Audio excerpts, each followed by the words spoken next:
កំពុងតែនៅរៀនប៉ុន្តែចង់ដោះខាត់សមត្ថភាពខ្លួនឯងឲ្យខ្លាំងមុនពេលចូលធ្វើការមែនទេជាពិសេសសម្រាប់អ្នកដែលស្រឡាញ់ការងារខាងផ្នែក marketing អញ្ចឹងសូមទស្សនាវីដេអូនេះដល់ចប់ណែព្រោះអីយើងមានការផ្ដល់ជូនអាហារមកដល់ទៅ20កន្លែងឯណោះ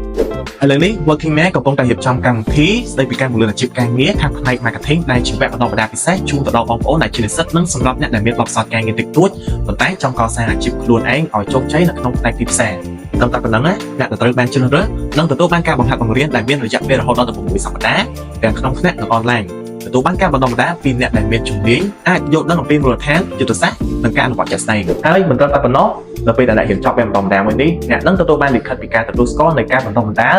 ពីជំនាញ marketing ព្រមទាំងទទួលបានឱកាសការងារពេញម៉ោងពីក្រុមហ៊ុនដៃគូ Working Man ផ្ទាល់ហើយក៏អាចទទួលបានប្រាក់ខែល្អផងដែរតោះអញ្ចឹងអ្នកណាគេខ្លះគួរតែដាក់ពាក្យទី1សម្រាប់អ្នកដែលកំពុងតែបន្តការសិក្សាចាប់ពីឆ្នាំទី3ឡើងទៅទី2អ្នកដែលទើបតែចាប់ផ្ដើមអាជីពការងារដំបូងជាពិសេសអ្នកដែលស្រឡាញ់ការងារខាងផ្នែក marketing តោះលុះរាន់ឡើងបញ្ញាប់ដាក់ពាក្យព្រោះអីយើងមានការផ្ដល់ជូនអាហាររូបករណ៍ត្រឹមតែ20កន្លែងទេ